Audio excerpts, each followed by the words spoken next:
Bonjour, bienvenue dans cette nouvelle matinale de l'informaticien où j'ai le plaisir d'accueillir Yvan Rogissard, directeur technique Europe du Sud de Zscaler. Bonjour Bertrand. Une toute première question. Zscaler, vous êtes un spécialiste de la cybersécurité et on voit que les entreprises sont un flot roulant, entre guillemets, d'attaques.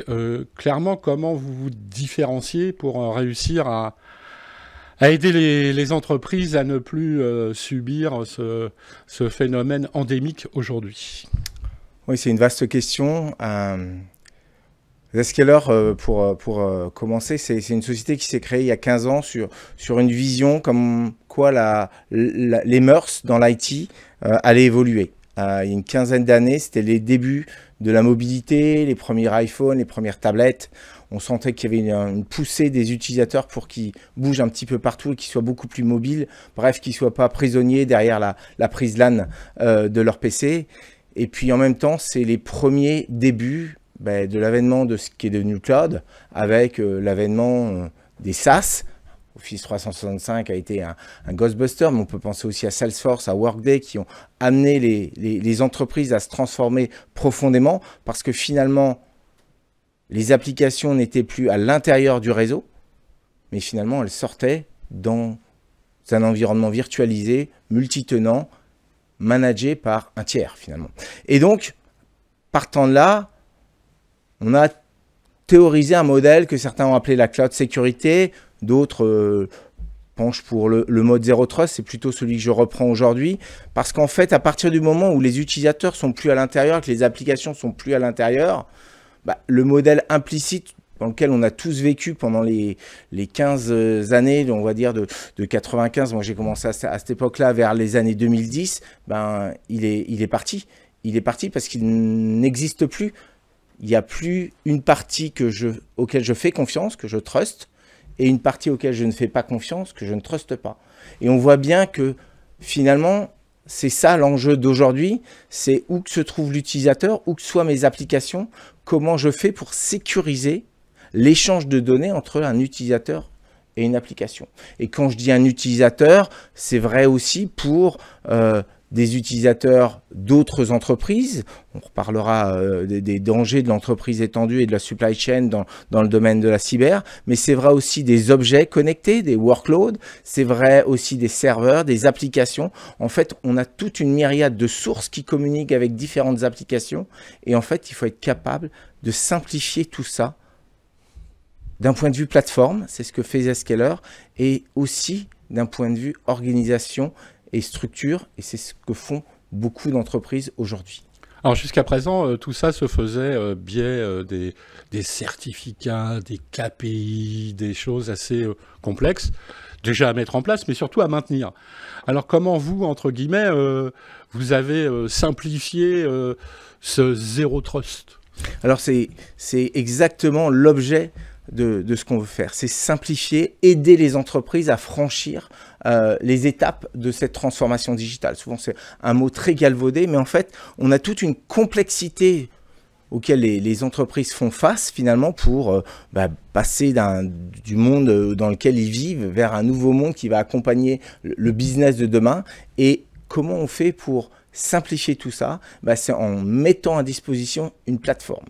La plateforme, elle est homogène, elle est globale et finalement elle est assez distribuée pour ramener de la performance à ce qu'on appelle l'edge. On parle souvent d'edge computing. Si on est logique avec le fait de ramener une performance entre l'utilisateur et l'application d'un point de vue edge computing, il faut ramener aussi les structures de cyber à l'edge de façon à ne pas avoir ce qu'on appelle du backhauling qui ralentit la performance entre un utilisateur et une application. Donc d'un côté, c'est simplifier tout ce qui est patching, mise à jour, ça c'est les fameuses plateformes as a service. Zscaler est une plateforme cybersécurité as a service. Donc finalement, on fait des centaines de milliers d'updates tous les jours. On a des milliards de transactions qui circulent tous les jours sur notre plateforme, plus de 600 milliards de transactions qui circulent. Et donc ça, il est important pour nous de capitaliser là-dessus et de rendre l'administration de la plateforme, notamment avec des plateformes unifiées, simplifiées, très très simples et très intuitifs pour nos clients. Alors justement, aujourd'hui, l'entreprise, elle est plus qu'étendue, elle est même éclatée, totalement distribuée. Au départ, Zscaler, c'était la solution, en fait, poussait les politiques de sécurité de l'entreprise au plus près de l'utilisateur par une sorte de cascade de cache.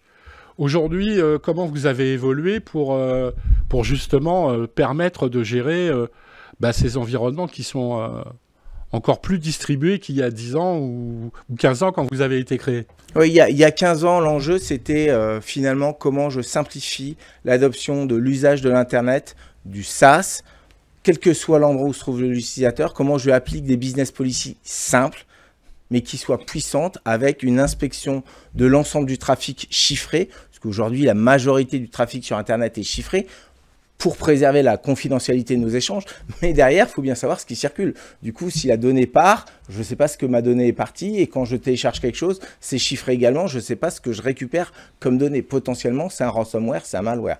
Donc, cette application des business policies, quel que soit l'endroit de l'utilisateur, ça a été notre fer de lance. Après, on a évolué parce que finalement, à partir du moment où on permettait à un utilisateur d'accéder à ces applications publiques, SaaS, Internet, les entreprises ont dit, mais moi, j'ai encore des applications aussi qui sont dans mes data centers. Et puis, je suis en train de développer des applications dans les hyperscalers, que ce soit Azure, AWS, GCP, tous les hyperscalers bien connus. Et donc, j'ai besoin aussi que mes utilisateurs, en même temps qu'ils accèdent à mes applications SaaS, ils puissent aussi accéder à mes applications IaaS. D'accord ? Et ça, on a implémenté un principe qui s'appelle le Zero Trust, qui est de dire, en fait, on va arrêter de faire confiance en fonction de où vient l'utilisateur, quelle adresse IP il a, d'où il est dans le réseau.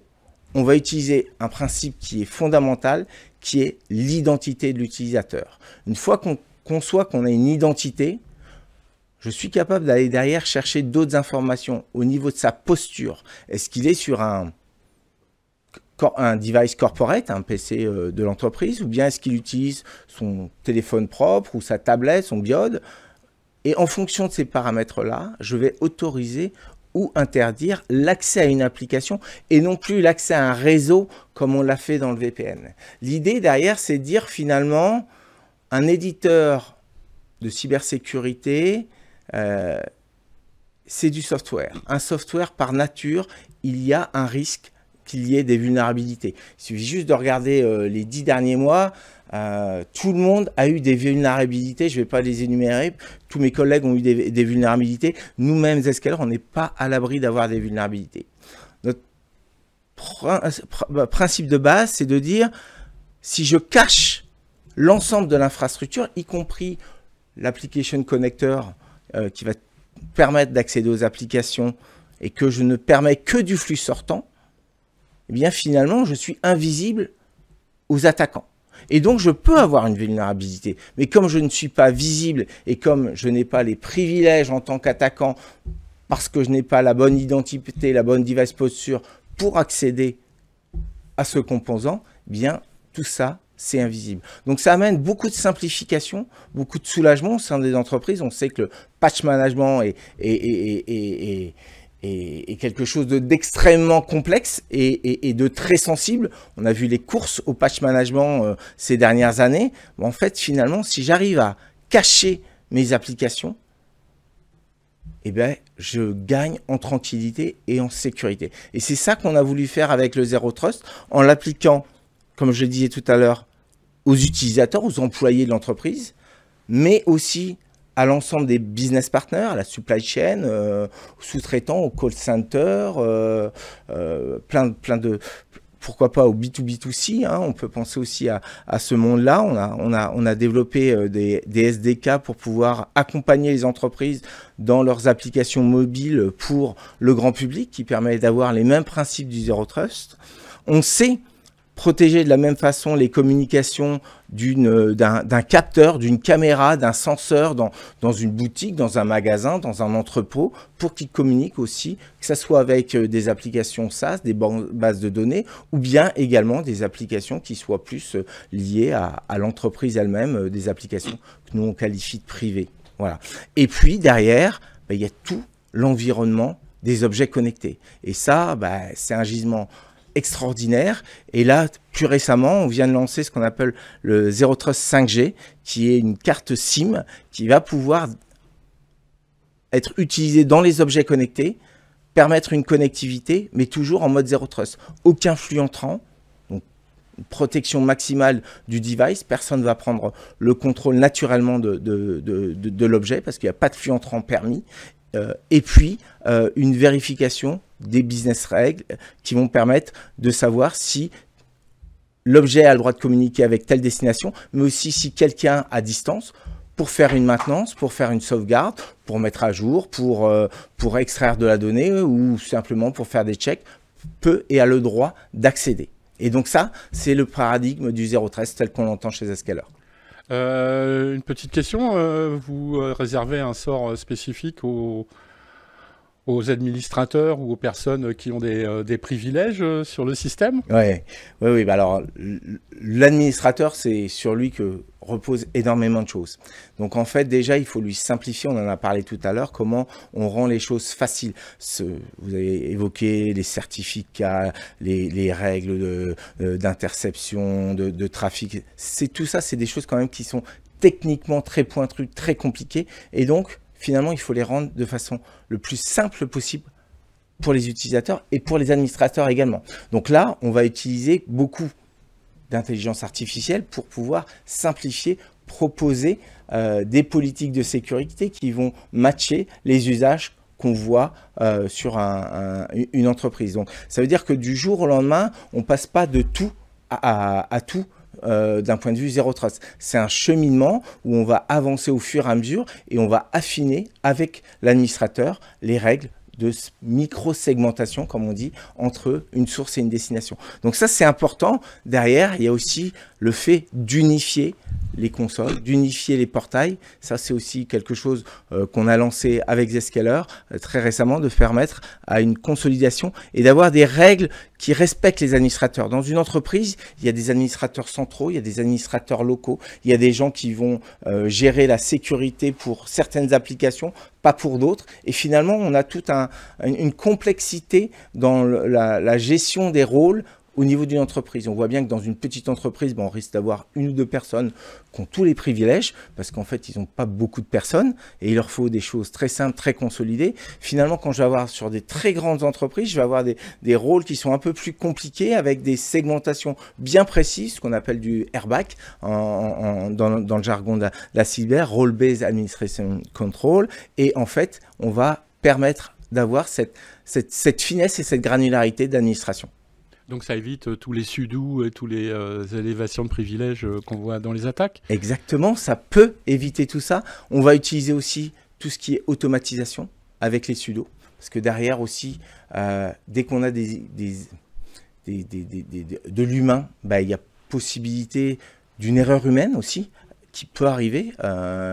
Il peut y avoir aussi de l'usurpation de privilèges. Donc, même s'il peut y avoir des multifacteurs, on a vu que les IDP eux-mêmes n'étaient pas à l'abri, ce qui permet d'avoir une sécurité renforcée dans le Zero Trust et d'avoir une identité forte, n'est pas non plus à l'abri de tout défaut. Donc, il faut avoir des solutions aussi pour contrôler la pertinence d'une identité. Dans le modèle Zero Trust des Zscaler, par exemple, si une identité est erronée ou usurpée, on va pouvoir s'en rendre compte parce que quelqu'un va essayer d'avoir des actions, des comportements qui sont peut-être pas licites par rapport à ses privilèges. Et si quelqu'un nous demande d'accéder, par exemple, à des leurres, au lieu d'avoir la vraie application, on va mettre une application en leurre, finalement, c'est bizarre parce que normalement, il ne devrait jamais l'utilisateur, l'administrateur du système demander à accéder aux leurres du système. D'accord? Et là, ça peut vouloir dire que sa machine est compromise. Et si en plus, l'authentification est bonne, ça veut dire que non seulement il y a une machine qui est compromise, mais il y a une identité qui est compromise. Et donc, ça permet derrière le mécanisme Zero Trust. Là, on rentre dans le cercle virtueux du modèle Zero Trust, où finalement, les plateformes Zero Trust vont pouvoir renourrir d'intelligence les plateformes d'IDP pour améliorer la finesse, les droits de chacun des administrateurs ou des utilisateurs d'ailleurs, et puis aussi de pouvoir alerter sur des usurpations d'identité. Ça, je ne savais pas que vous aviez mis des champs de mines dans Zscaler. Ah oui, on a fait beaucoup de choses intelligentes. Une dernière question. Et le futur de tout ça? Alors, le futur, c'est beaucoup de choses. Je pense que déjà, il y a une technologie qui va tout bouleverser. J'en ai parlé un petit peu parce qu'on a commencé à l'intégrer dans la plateforme d'un point de vue aide aux administrateurs, c'est l'intelligence artificielle. Derrière, ce qu'on voit, c'est que la quantité de données que Zscaler peut manipuler, 600 milliards de transactions quotidiennement, nous permet d'avoir ce qu'on appelle une data fabrique. Globalement, on va corréler l'ensemble des signaux qui peuvent exister. Alors, c'est les signaux de Zscaler, évidemment, en premier lieu, mais c'est aussi les signaux d'autres partenaires de l'écosystème technologique cyber. Et finalement, ce qu'on se dit derrière, c'est que si on est capable d'entraîner les éléments par rapport à des modèles, on peut penser par exemple au framework Mitre, eh ben, je vais pouvoir dire qu'un signal me donne un niveau de probabilité qu'une attaque est en train de se déclencher chez un client.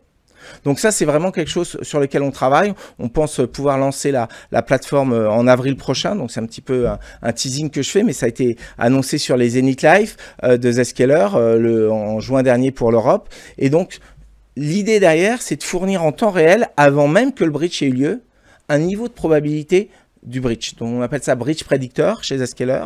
Ça va nous permettre de dire, en fait, là, il y a une probabilité d'attaque. Et en fait, si c'est vraiment cette attaque-là qui est en train de se jouer, normalement, je vais pouvoir voir d'autres signaux qui sont les signaux qui suivent cet événement dans le framework d'attaque. Et si je vois les éléments suivants, ben, c'est que je rentre dans une phase de plus en plus avancée de l'attaque et donc mon risk score de subir une attaque est plus avancé. Et puis derrière, ben, c'est l'intelligence qui va nous permettre de casser la kill chain et de pouvoir arrêter cette attaque finalement avant qu'elle ait lieu. Et ça, c'est d'un point de vue cyber, ransomware, malware, mais c'est aussi par rapport à tout ce qui est données. La protection de la donnée, on voit bien, ça va devenir un des enjeux principaux des entreprises. Tout le monde dit que la data, c'est l'or du 21e siècle. Encore va-t-il falloir la protéger. Et quand on voit les moteurs de GenAI, où tout le monde va vouloir utiliser les moteurs de GenAI pour travailler cette donnée, quelles données, moi, en tant qu'entreprise, je vais autoriser un employé à envoyer vers quelle plateforme GenAI?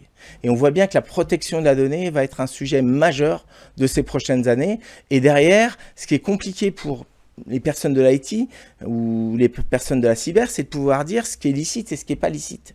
Et donc, il faut qu'on ait suffisamment de souplesse, une intégration puissante d'un workflow qui permette, lorsqu'on a quelque chose qui est autorisé par une autorisation humaine, un management par exemple, d'overrouler quelque chose. Donc un utilisateur peut se retrouver bloqué par une règle de data protection, mais on sait bien que ça va empêcher le business d'avancer potentiellement sur des choses qui sont licites. Un appel d'offres, par exemple, je vais sortir éventuellement de la donnée financière qui va aller nourrir un client parce que le client a demandé certaines données financières dans le cas de son appel d'offres. Et bien ça, typiquement, je vais être autorisé par ma chaîne de management, donc je vais responsabiliser ma chaîne de management d'autoriser la sortie de telles données. Donc voilà, c'est un peu ça. Et puis le monde des objets, je l'ai évoqué tout à l'heure à travers la carte SIM 5G qu'on a sortie en mode Zero Trust. Je pense que là-dessus, on a encore quelques belles années devant nous et notre ambition, c'est de continuer à croître,